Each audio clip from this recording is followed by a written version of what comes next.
The time trotter.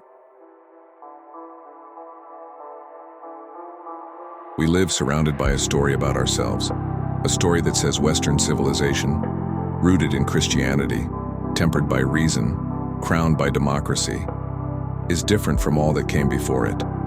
It tells us that somewhere between Jerusalem, Athens, and London, humanity discovered a higher moral law, that the individual soul is sacred, that conscience stands above tribe, and that no one should inherit either privilege or punishment by birth. The West, we are told, learned not to judge collectively. It cast off the superstition of inherited guilt and replaced it with the dignity of personal responsibility. That story is comforting. It underwrites national pride and moral authority. It lets politicians speak the language of virtue while deploying the machinery of domination.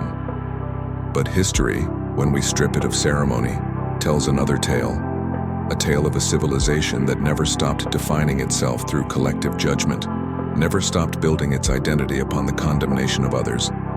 At its theological root lies the doctrine of original sin, the idea that humanity's first act of disobedience left an indelible stain on every generation thereafter. Before a single moral choice is made, guilt is already inherited. Redemption, meanwhile, requires mediation through the proper channels: church, sacrament, empire. The seeds of hierarchy are sown in the very soil of salvation. From that soil grows a moral imagination obsessed with purity, pollution, and belonging. When the early church fused with imperial Rome, the private drama of the soul became the public order of nations.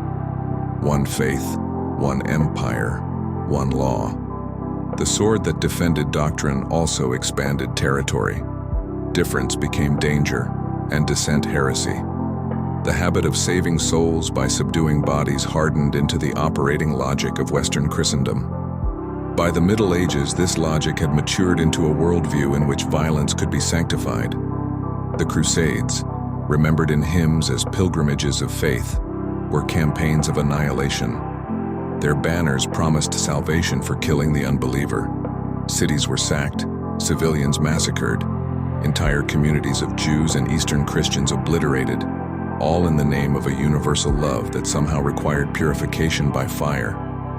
The contradiction was not hidden, it was preached. To cleanse the world of sin was to conquer it. Over centuries, the theater of conquest shifted west and then outward. When Spanish and Portuguese ships crossed the Atlantic, they carried not only guns and greed, but papal decrees granting them the right to rule and convert whatever lands they found. The peoples of the Americas were declared subhuman or lost children of Adam. Either way, they existed to be redeemed through subjugation. In these missions, the old theology of inherited guilt met the new economy of global trade. Souls became a resource, bodies a commodity. Salvation and profit marched under the same flag. The same civilization that declared "judge not" perfected the bureaucracies of judgment: the Inquisition, the plantation ledger, the colonial census. Every register, every classification, every passport carried a theology's echo: the need to separate the pure from the impure, the saved from the damned. And beneath it all, the notion of collective inheritance persisted. Children of converts were watched for relapse into ancestral error. Descendants of slaves were marked by the supposed sins of their race. The criminality of the colonized could be proven by their genealogy. The past was not past. It was destiny.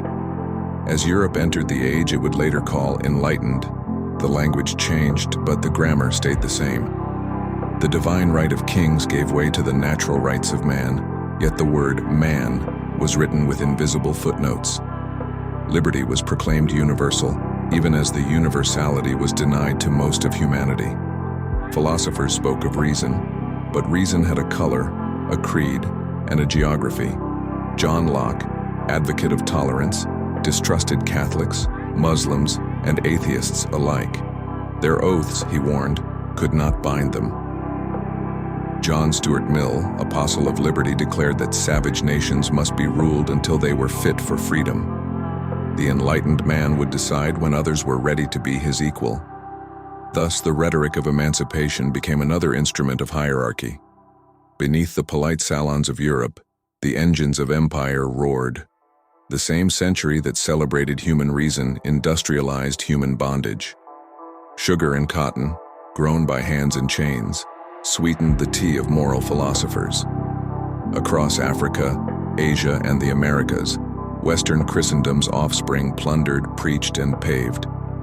They called it civilization. They called it progress. They called it destiny. If you enjoyed exploring this idea, subscribe to The Time Trotter, where we question the narratives, challenge assumptions, and travel through time to make sense of the present.